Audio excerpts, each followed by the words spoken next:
aparentemente, no Velho Testamento, o nosso Deus aparenta ser um tirano, porque em alguns momentos ele faz coisas que a gente jamais poderia entender como um Deus de amor. Esse exemplo que eu li aqui é um deles. Eliseu foi zombado por alguns rapazes que estavam na estrada ali, e Eliseu, por ser um careca, um homem careca, calvo, se irritou com aqueles homens zombando dele ali e amaldiçoou-os em nome do Senhor Deus. E logo que ele amaldiçoou em nome de Deus, simplesmente 2 ursas estraçalharam aqueles rapazes. Foi Deus que fez isso ou não?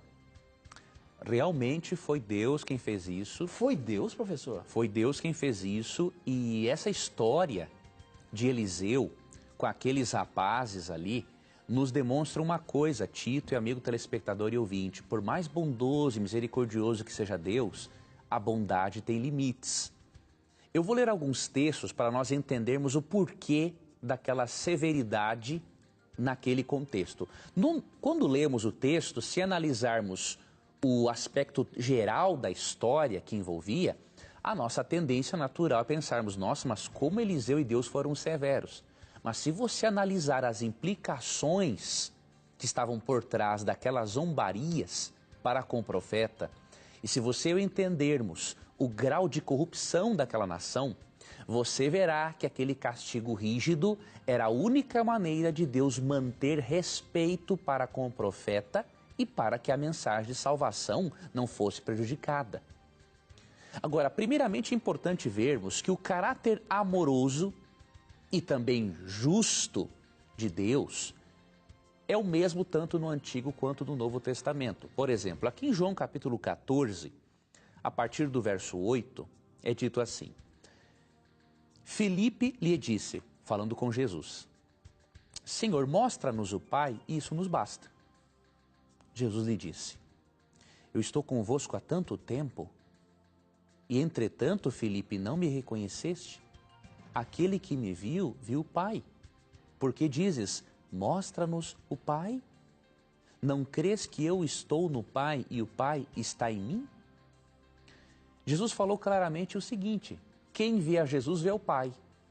Então essa ideia de que o Deus do Antigo Testamento era perverso e o do Novo era bonzinho, isso é uma ideia totalmente sem base bíblica, porque o próprio Cristo, intérprete mais autorizado que existe do Antigo Testamento, ele falou: quem vê a Jesus vê ao Pai. Precisamos analisar as implicações daquela zombaria daqueles jovens. Por exemplo, aqui em 2 Reis 2, 23, é dito o seguinte: de lá Eliseu subiu a Betel. Ao subir pelo caminho, uns rapazinhos que saíram da cidade zombaram dele, exclamando: volta, careca! Suma daqui, careca! Então ele se virou para trás e, observando aquela turma de meninos, amaldiçoou-os em nome de Yahvé, o Senhor. Em seguida, 2 ursas ferozes saíram do bosque e despedaçaram 42 deles. Em que circunstância isso aconteceu? Se você olhar o contexto do capítulo, você percebe que Eliseu havia recebido recentemente um chamado profético. Se você ler um pouco antes ainda, você percebe que esses jovens aqui, eles sabiam que Elias havia sido arrebatado aos céus e que Eliseu era o profeta sucessor de Elias. Isso demonstra que a zombaria desses jovens foi apenas uma gota d'água em relação ao comportamento ímpio e perverso que eles já vinham mantendo. Quando você lê o contexto, eles tinham informações suficientes para saber que Elias havia ido para o céu e que Deus havia estabelecido Eliseu como um outro mensageiro. Agora você imagine, Eliseu teve mais ou menos 50 anos de ministério. Se não fosse dado um castigo rígido para aqueles zombadores, pessoa alguma a partir dali respeitaria Eliseu. e seu ministério profético.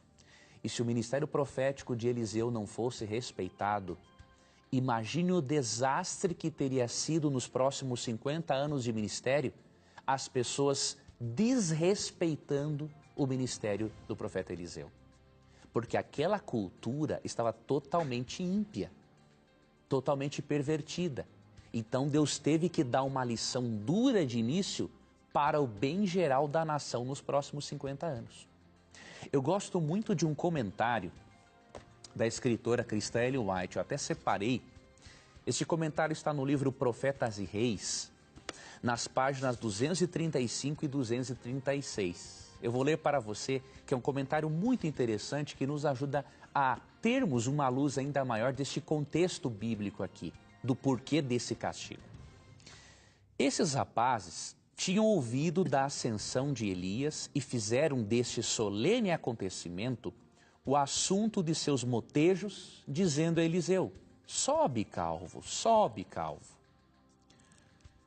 O terrível juízo que se seguiu foi de Deus.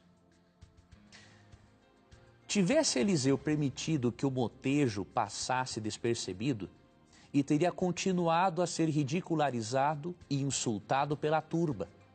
E sua missão para instruir e salvar em um tempo de grave perigo nacional poderia ter sido derrotada. Este único exemplo de terrível severidade foi suficiente para exigir respeito pelo resto de sua vida.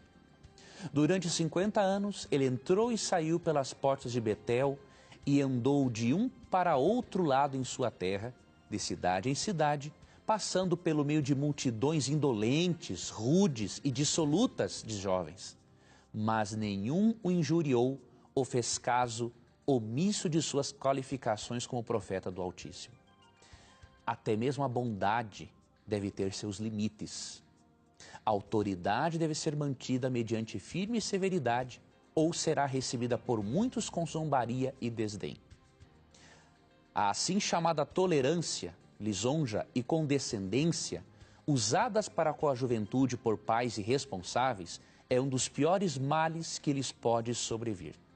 Em toda a família, firmeza, decisão, exigências positivas são essenciais. Na verdade, longe de mostrar um Deus desamoroso, esse texto deveria ser lido e meditado por muitos em nosso país, que são responsáveis muitas vezes por passar a mão na delinquência, ao invés de não apenas reestruturar, mas também punir devidamente. Graças a Deus por termos textos assim, que nos mostram o amor de Deus, mas ao mesmo tempo o seu caráter justo e a sua preocupação com os demais, caso um exemplo de impunidade persista.